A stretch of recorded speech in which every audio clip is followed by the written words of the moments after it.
Jamen, det synes jeg har stor indflydelse. Især også, jeg tænker meget i, hvor meget for eksempel fritid jeg i virkeligheden har i forhold til, hvor meget jeg så arbejder ved siden af. Jeg prøver altid at balancere det meget, så jeg tænker i virkeligheden meget i forhold til tid næsten hver dag. Ja, det synes jeg. Ja, selvfølgelig.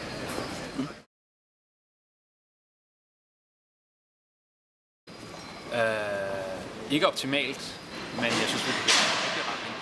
Ja, det synes jeg nu alligevel, bortset fra, at man måske generelt skynder sig lidt for meget i hverdagen, synes jeg. Nogle gange kan man godt tage sig tid til lige at sætte sig ned og tage en slapper eller et eller andet. Altså generelt i samfundet nu til dag, synes jeg, at folk ikke tager sig tid nok i virkeligheden.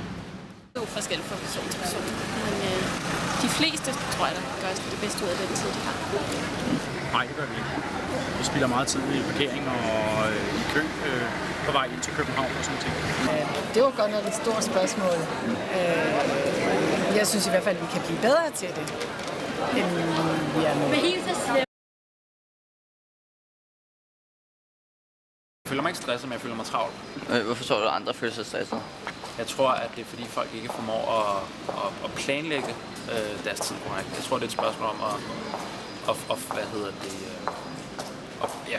planlægge sin tid og faktisk tage stilling til, hvad skal jeg nå, hvad skal jeg ikke nå, og hvad er mine prioriteter. Ja. Lektier, arbejde, man vil også gerne have det fedt. Altså, man vil også gerne ud og se nogle ting. Nej, ikke på en normal hverdag. Så er det i mere intensiv periode. Hvorfor tror du, at der er nogle andre, der er der? Altså det kommer helt sikkert an på deres hverdag, tror jeg. Men jeg tror også, det er specifikt, hvis de ikke føler, at de har tid nok i deres hverdag, netop til også at kunne give lidt ned, for eksempel efter arbejde og sådan noget. Ja. Hvorfor? Fordi der er kun ting, man skal nå. Altså, og der er ikke nok timer i døgnet. Men det er et stort pres. Man skal yde en masse. Både arbejde og børn og hjem og sådan noget. Nej. Hvorfor tror du, der er nogle andre, der gør? Fordi man skal nå alt for meget. Altså, man ligger der. Vi lever i sådan et samfund, hvor alting er i en kalender, ikke? Vi skal løbe kl. 8, kl. 9 og kl. 10. Så er der måske nogen, der er mange af os, der ikke kan finde ud af at planlægge det så godt, tænker jeg. Nogle dage ja, og andre dage nej. Ikke altid nej. Ikke altid nej. Det kommer meget an på, hvor travlt man har været, men det er også et spørgsmål om man har noget at planlægge sin dag fra starten af, så man ved, hvordan man skal nå, og hvad man potentielt ikke behøver at nå lige i dag, men måske næste dag. Ja, helt bestemt. Det synes jeg. Ja, lige lidt, men ikke meget.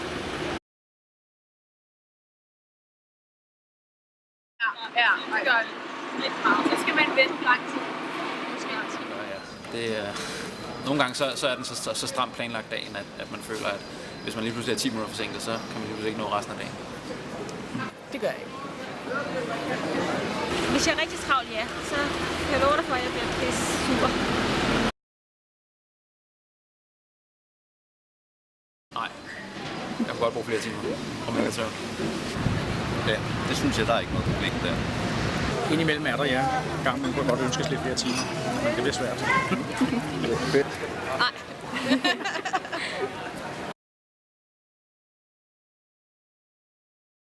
Overhovedet. Nogle gange. Ja, det er et spørgsmål om prioritering. Nu er jeg selvstændig, så jeg kan styre det lidt selv. Nej, jeg kunne godt tænke mig mere tid. Det er nok det tid, jeg savner. Det er mere tid til mig selv. Nej. Prioriteter sig selv, tror jeg, er en af de største mangler for os. Det er, at man glemmer at prioritere sig selv og sige, jeg skal også have tid til at slappe af, jeg skal også have tid til at gøre noget, som jeg rigtig gerne vil gøre, frem for bare skole eller arbejde eller alt det, som andre folk forventer.